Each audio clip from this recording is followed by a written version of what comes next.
just lit the 4th candle on our Advent crown in time for Christmas Day, the day after tomorrow. And before we go any further, I must apologise for my voice, which seems to have gone on holiday a little bit early. Well, in spite of Pete's voice, or the lack of it, with all the Christmas decorations up in the studio, we're feeling very Christmassy already. We certainly are. Thank you very much indeed for all the Christmas cards. We've enjoyed having a look through them too, and we've got them spread all over the studio. And they make a really magnificent display. There are so many that they've covered not only all our shelves, but we've also been able to put some amongst the snowmen here that John and Pete made, and they look very pretty. Yes, they really do look marvellous, and we've enjoyed looking at every single one that you've sent to us. We have. We've had an awful lot of homemade ones too. There's a couple of rather nice ones here. Jason saying, I hope your Christmas will be perfect. And here we have Shep and Petra with their carol book. Never heard them sing before, though.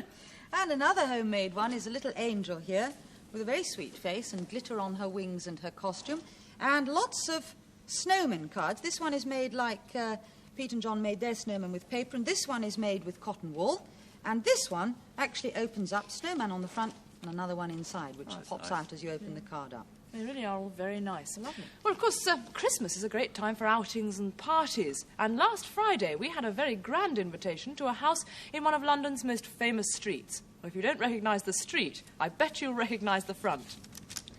Yeah, we had to show our invitation cards to a policeman before we were allowed inside, but they did let us in. And if you haven't already guessed, the house was the Prime Minister's, number 10 Downing Street. Yes, we were very honoured to receive an invitation from the Prime Minister to attend a special party for disabled and handicapped children. Yeah, it's a very interesting house, actually. When you got inside, all sorts of sort of things and treasures, and we could have spent hours looking around there. Yeah, could indeed. Yeah, it was really smashing. Oh, in amongst all the Christmas cards that we received, we also received this airmail letter all the way from Ethiopia. Now, inside the letter is a Christmas greeting that we were particularly pleased to receive. The message is from Said Imam and his family. Now, Said Imam was one of the Ethiopian refugees that you helped with our stampede last year. Well, the nurse who wrote to us says there are now no more refugees at Kombolcha camp. It's been turned into an orphanage, and that out of all the 400 Blue Peter oxen, only 3 died on the journey. I think probably the best news of all is that Said Imam and the people of Dinsa have had a harvest of teff. A small one, but they have been able to start making injera again, which is their staple diet. That's tremendous news. As Lesley said, really the best news that we've had this Christmas. There's just one final thing that we have to do, and our Blue Peter studio will then really be ready for Christmas, and that's to put the last figures into our Christmas crib. You probably remember this is the crib that I brought back with me from Nuremberg in Germany when I went to visit the Christkindlesmarkt. Quite a long time ago now, but we do put it away each year, and each time we bring it out, I think it looks almost as good as new. I put some of the figures in already. You can see the baby Jesus and Mary and Joseph in the middle there, and the shepherds, who, of course, were the first 3 to arrive at the stable in Bethlehem. So I'll just add the 3 kings, who, of course, arrived with their gifts of frankincense, gold, and myrrh. And these figures were made by a craftsman in Germany, and I think they've been very beautifully made indeed. Well, not all crib scenes are exactly the same. Ours is actually in a stable, but some crib scenes, of course, are set in caves. And usually at Christmas time throughout Britain, I think there are probably thousands on display in churches and in homes. And I think it's a very nice reminder of that stable in Bethlehem.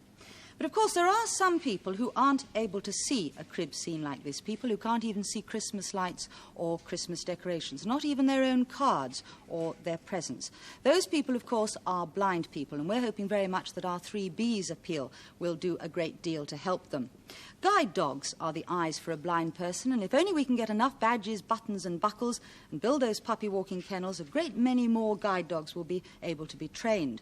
The kennels will be part of a new guide dog training centre, and the other day Peter went down to Berkshire to have a look at Folly Court, the old rambling house that Guide Dogs for the Blind hope will be their new centre. And waiting to show Peter around was our old friend Derek Freeman, the guide dog puppy walking manager. Oh, yeah, that's the main house. The house itself is abandoned and derelict, and it has become unsafe. The only thing to be done is to start again and build new accommodation for the blind people who'll come here to learn how to work with their new guide dogs. The gardens, too, are neglected, but with a bit of work, they could be put back in order. Well, Derek, the grounds here really are quite extensive, aren't they? There's lots of room to exercise all the dogs. Yes, should be lovely, really. It's, I should think, larger than most of our other centres. Yeah. Now, that's a nice avenue of trees. What are they, limes? I believe they are, yes. I believe Elms, they're limes. Limes, probably, I should think. I'm not terribly sure on trees, but they're certainly nice. That'd make a nice avenue, a nice gateway in. You won't be taking those down? Oh, no. No. Fine. No. Good.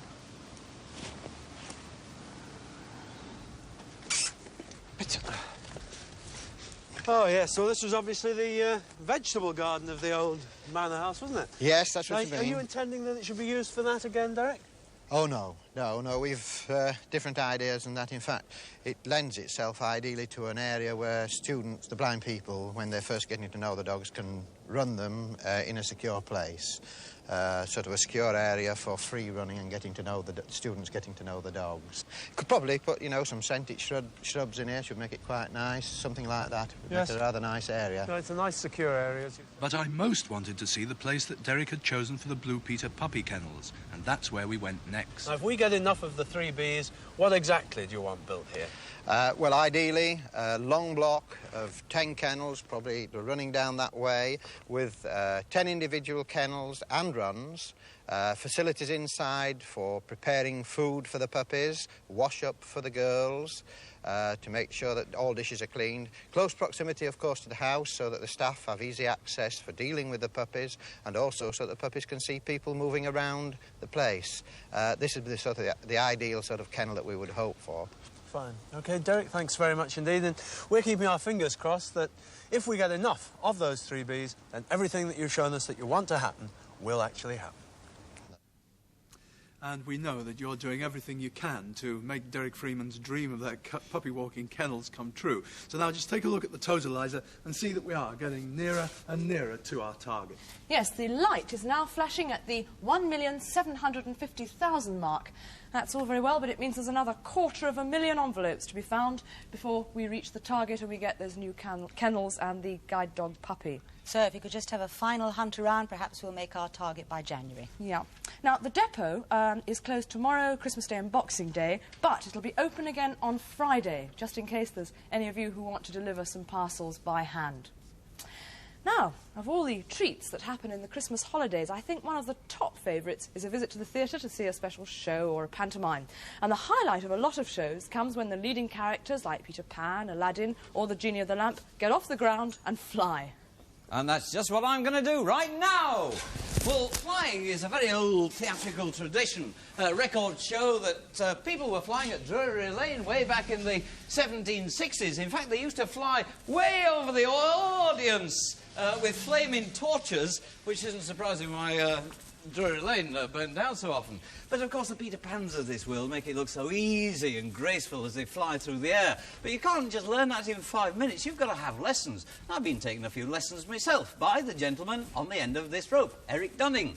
Now, of course, a flying ballet gets very complicated indeed because you have an awful lot of characters whizzing across the stage. Now, as every character goes across the stage, you have to have somebody like Eric on the end of this rope. Now, this is how it works. Now, Eric pulls on his rope. OK, Eric? Down goes the rope and up goes me. Well, that rope's attached to a wire. It goes right up to the roof and there's a gear mechanism there and pulleys, and the wire goes directly above me to another pulley. Then it starts coming down and it sort of reaches that bar piece across there.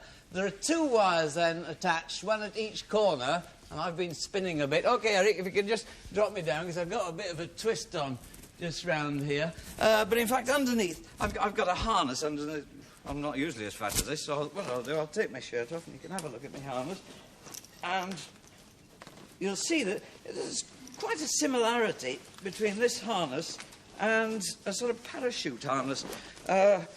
The only difference is you've got this massive great chunk of canvas, which you don't on the parachute, and then you've got 3 body straps going across here, 2 shoulder straps, and 2 crutch straps there. And then at the side, there's a metal plate with a swivel, and it's to this swivel, one on each side, that the wire is attached. Now, Eric, not all these harnesses have got 2 swivels, do they? No, certainly not. The more conventional one is a single wire, which comes from the back here, just at the top of the neck. Yeah, and that sort of hoists you up that way. One, just single wire. yes. Now, does the fella on the end of the rope have to be heavier than the fellow who's going up? Not necessarily, no. You could fly me, and I'm very much heavier than you. Would I? I'm sure. Well, with these swivels, what sort of movements can I do? Well, this is more... where they are on the hips at the present moment, this is ideal for getting a somersault. You can do a series of somersaults going through the air, which looks very spectacular. Well, Dennis has taken your place on the end of that rope. That's right.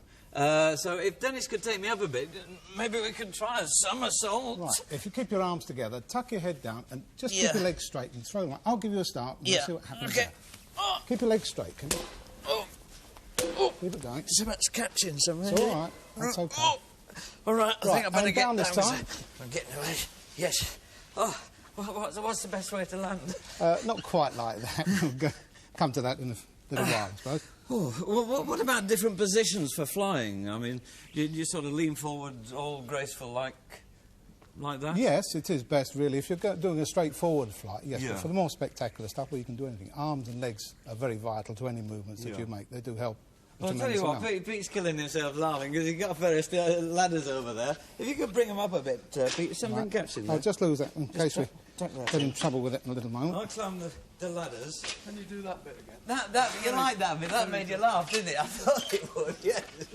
And a Merry Christmas to you. Well, we use the ladders like this to give us a bit more propulsion, a bit more height, and again, looks much more spectacular. It's a long flight for you here. Right, all right so from there? I'll fly through there, Fine. I hope. OK, go, Dennis. With the greatest of ease. Very good indeed. Can you get another one in there? Hey? Oh, that's all right. My foot's got round the wire. OK, don't worry, we'll straighten it up now. Down, Dennis. Down. That's what you call a backbreaker, is that, isn't it? Boy, Well, that was we good. improve with time. Do you ever have collisions in midair? Yes, indeed we do. Yes. You do? Similar to what you just did now. If you've got two people, then you get a collision just like they that. also get the legs caught around. Well, it does happen, but with practice, then it all gets nice and clean and tidy. What's the most complicated flying you've had to do then? Oh, done quite a lot, certainly on some of the Bond films, but the very most complicated, I think, was on the film 2001, when we simulated all the space flying there with the astronaut. Yeah, I wondered how they did that. Thanks. It was all very interesting. Yeah? Eric, thanks very much for coming along and teaching me to fly. That was very good indeed.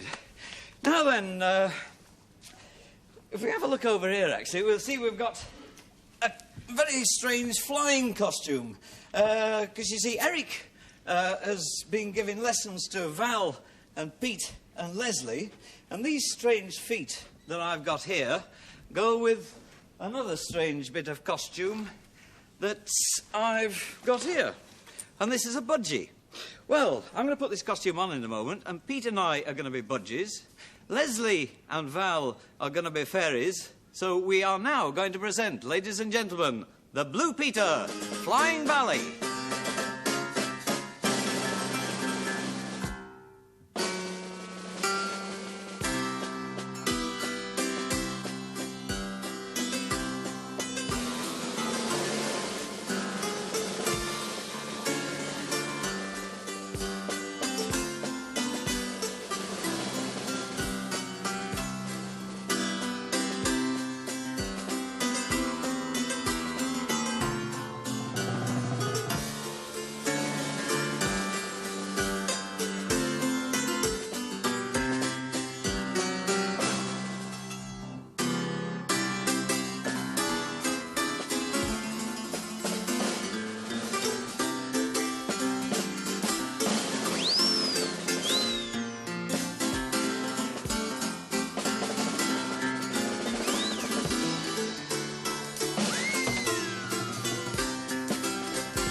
I think you'd be very unlucky indeed if you saw anything as bizarre as that in the Christmas show you went to this year. Seen more elegant fairies, too. A few more lessons I think I needed. Yeah, well, it does show that there's far more to a flying ballet than you might expect. Yeah, but apart from special shows and pantomimes, something else that's really nice about Christmas is the giving and the receiving of presents. And there's a lovely Christmas tree over there with a great pile of presents under it, which seem to have our names and Petra, Shep's and Jason's names. So. Well, we're allowed to open the presents today because it's our nearest Blue Peter to Christmas. So, who shall we start with? Well, let's start with the Petra. oldest lady of all, Petra. Had you worried for me? That's what I worried Where's then. Petra? Right. Oh, No, no. that's Peter. Peter's. That's Peter. That's Where's better. Petra's? Yeah. That's better. Gosh, there we are. Let's see what you got here, Petri. Pretty paper. Nicely wrapped. Yes. Come here, Shep. I'm not very good at unfixing wrapping. Let's see what you've got here. Is he? Oh. And, perfect. Perfect for a rather elderly dog. Some chocolate drops. Hey, sunshine, this side. That's it. Look. Oh, yes. Oh, dear. We'll have some. And also, a nice, soft brush. Now, the good thing about this for an old dog like Petra is that it won't hurt her skin, because the older a dog gets, the worse, obviously, their skin gets smashing. Now, it's Jason? Jason's present. Jason, Don't Don't go go away, away. don't Your go. moment has come. Look, hello, Oh, Jason. Look where you go. Jason, look, this is you. It's got your name on it. Look, all glittery and nice. You haven't learned to read yet, Val. Well, you never know. Clever cat, that. What can this be? Ah, look, Jason, a beautiful bow with your name on it and a mouse. There you are. Hey, look, mouse. isn't that Put him on the ground. See if Right, Shep, perhaps you're next, are you? Don't eat the mouse. I found Shep's. There you are, Here we Jason. All Oh, I right. don't know. The label's bigger than the present. What's I it wonder then, what boy? that is. What's this then? Yes, go on, open it up. Open it up, boy. Oh, what have we got? What have we got here? Look at that. Oh, no. Wait, oh, wait, what's that? there's 3 of them. But this is what he likes. Oh, we'll play old Christmas with this, mate, won't we? I like those, don't you? Oh, Shippy! oh, get up, boy. That'll get your exercise in. No more long walks for you now, John. Just Eh? sit and blow a few bubbles. Oh, a daft dog, isn't I he? like this. They're great. Well, I think it's our turn now, so the animals are. Well, let's if I start get with some Val. bubbles. Now, right. right, time for the human beings. Looks enormous. Magnificent, doesn't it? Wow. It's lovely paper. And that's it. Johnny, can you take that? Because I like to keep those things. Val, no eking it out. No, I I just... see what's in there. Can I turn it upside down? How do you know which is It upside rattles. down? You have to go around with a rattle there. I can't guess it is. It is upside down. Oh, yeah. Certainly Enormous been well. spots.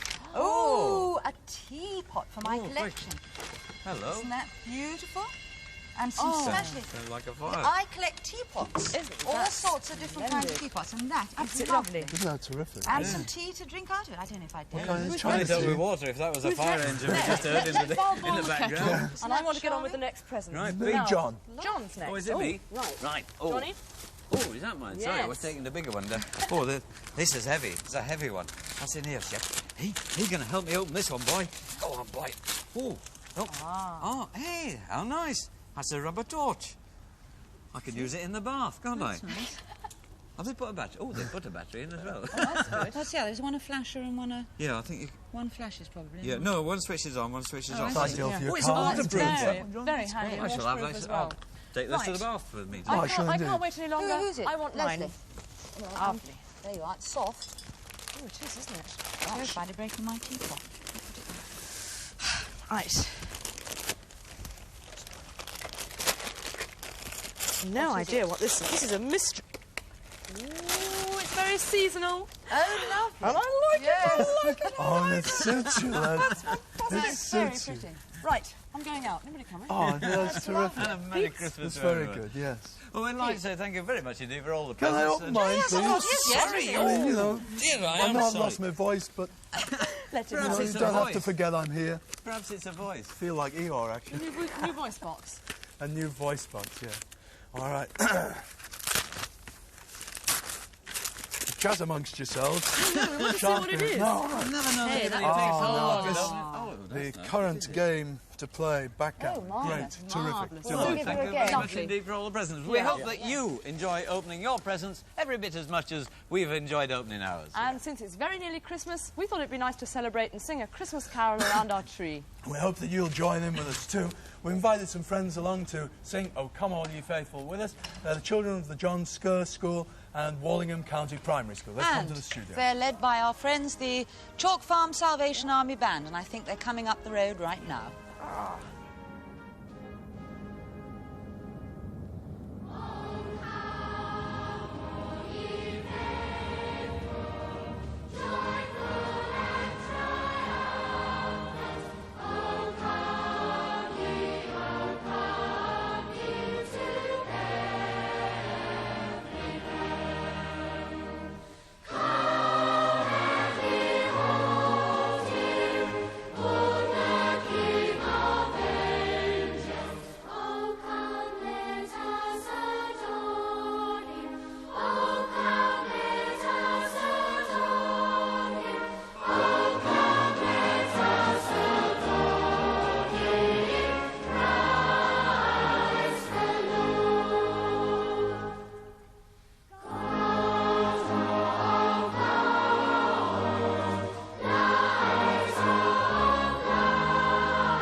Last verse in just a moment, but we hope that wherever you are and however you're spending your Christmas, you'll all have a very happy one. Certainly do. Christmas. We're having a holiday on Thursday, but on Christmas morning we'll be taking part in A Stocking Full of Stars with Rolf Harris and Mike Aspel, and on Friday we'll be breaking some records with the Record Breakers. And on Monday, very unusual, Blue Peter, it's our highlights of 1974. And that'll start at 10 minutes to 5. But after that, we'll be back to our normal time again. And on January the 2nd, 1975, that's 1 week on Thursday, if you keep on sending us the 3Bs, we hope that we're going to have some marvellous news about our appeal. And in the meantime, we all wish you a very merry, happy Christmas. Happy Christmas. Happy Christmas. Happy Christmas. Bye-bye. Bye-bye. Bye. Bye-bye.